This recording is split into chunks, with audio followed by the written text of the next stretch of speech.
3 लाख भन्दा बढी नेपाली विद्यार्थी उच्च शिक्षा अध्ययनका लागि देश बाहिर छन्। देशभित्र स्तरीय शिक्षा नभएको भनेर बाहिरिनेको लर्को बढेको बढी छ। गत आर्थिक वर्ष मात्र 1 लाख भन्दा बढी बाहिरिएको सरकारी आँकडा छ। तर देशभित्रका विश्वविद्यालयको शैक्षिक स्तर सुधारमा कसैको ध्यान छैन।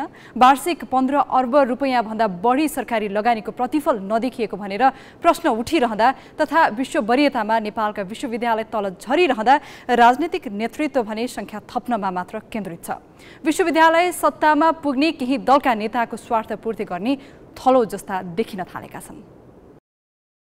2067 मा खुलेको सुर्खेत स्थित मध्यपश्चिम विश्वविद्यालय अत्यधिक आन्दोलन बिहोर्ने विश्वविद्यालयमा पर्छ।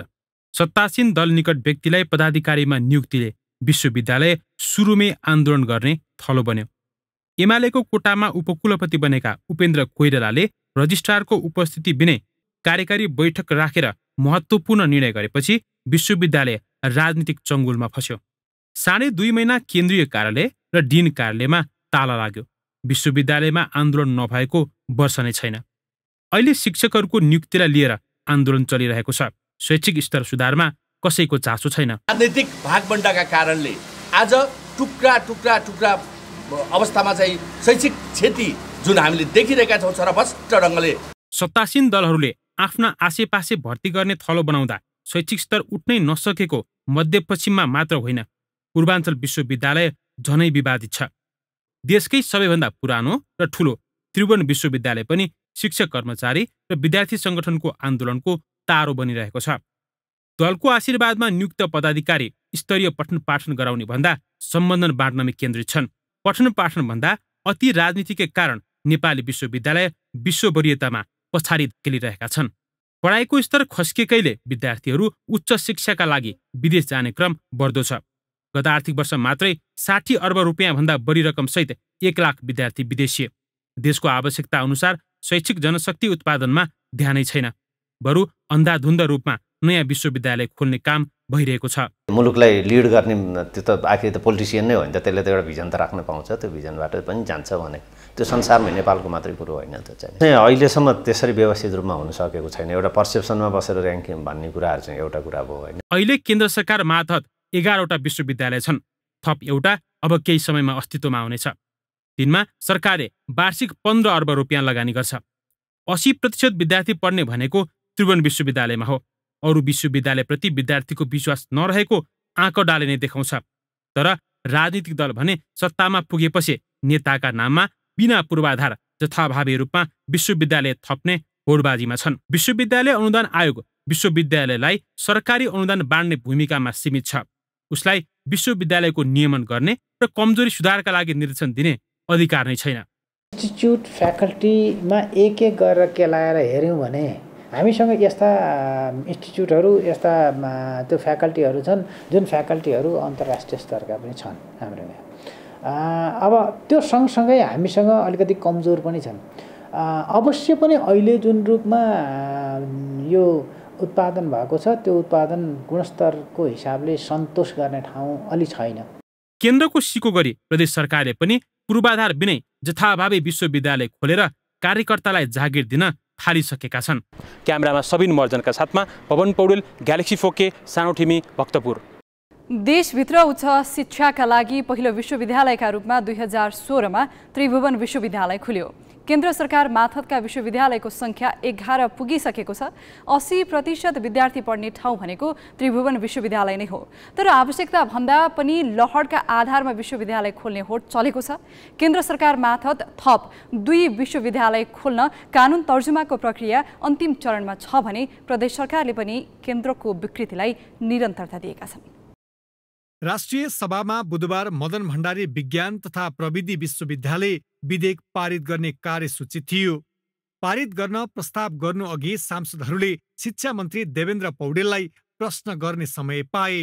केही सांसदले नयाँ विश्वविद्यालयको आवश्यकता र औचित्यमाथि प्रश्न उठाए। अब यो धमाधम तपाईहरु विश्वविद्यालयहरु खोल्दै जाने, तल प्रदेशले पनि खोल्दै जाने हो भने नेपाली जनताको रगत र पसिनाले कमाएको जुन ट्याक्सबाट तपाईले कसरी सस्टेन गर्न सक्नुहुन्छ, यो जवाफ पनि आओस्। प्रतिनिधि सभाले पारित गरेर पठाएको विधेयकमा विश्वविद्यालयको सर्वोच्च निकायका रूपमा संरक्षक समिति रहने र त्यो समितिमा एमालेको मदन भण्डारी फाउन्डेसनले तोकेको 2 व्यक्ति पनि सदस्य रहने विवादित बुँदा छ।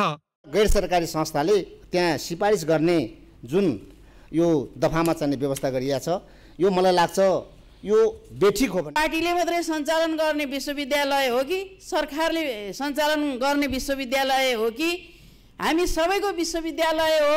तर शिक्षा मन्त्री पौडेलले जवाफ दिएनन्। विधेयक सर्वसम्मतिले पारित भयो।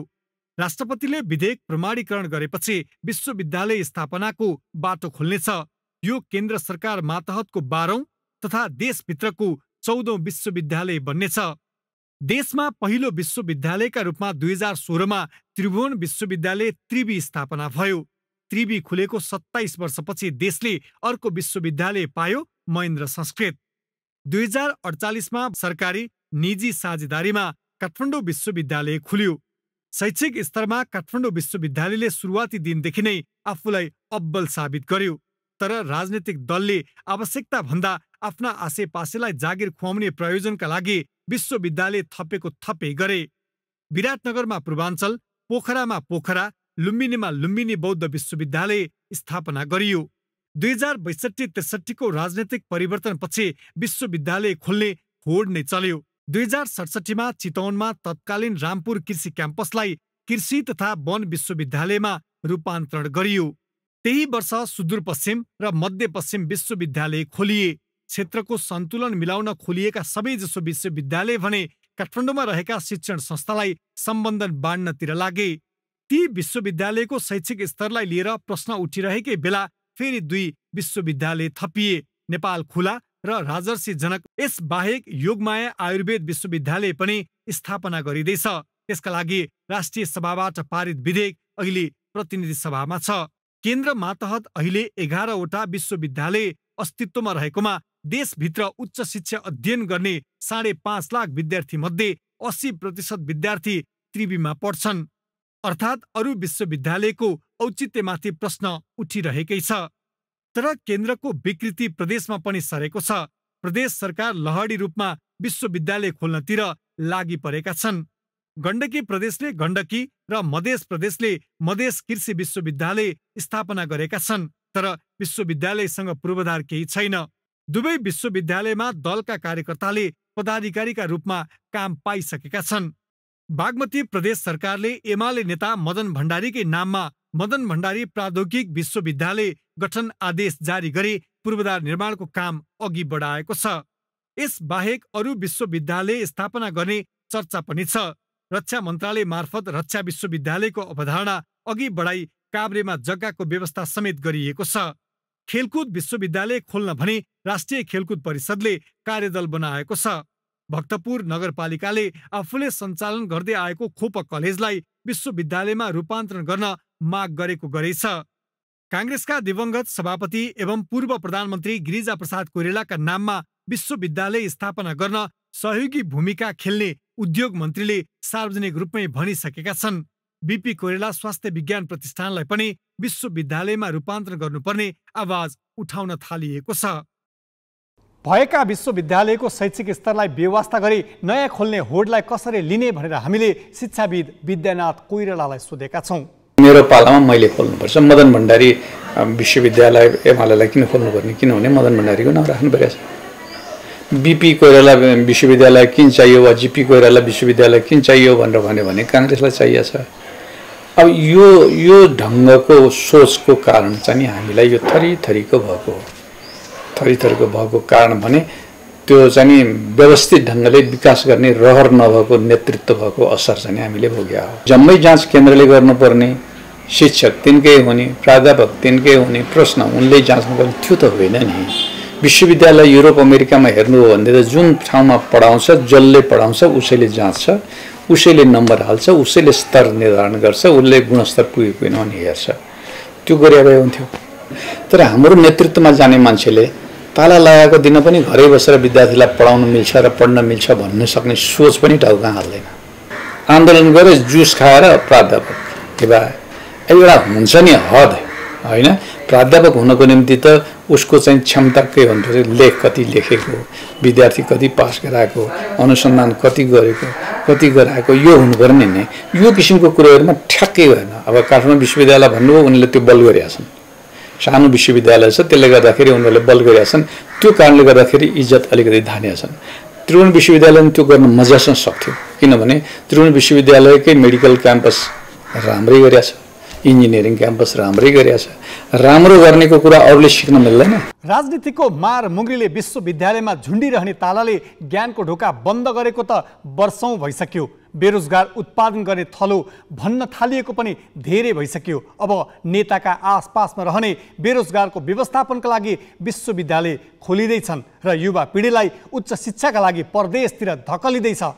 जब देशभित्रै आशा जगाउन सक्दैनौँ भने पहिल्यै पछि विश्वविद्यालयको बोर्ड झुन्ड्याएर के गर्ने?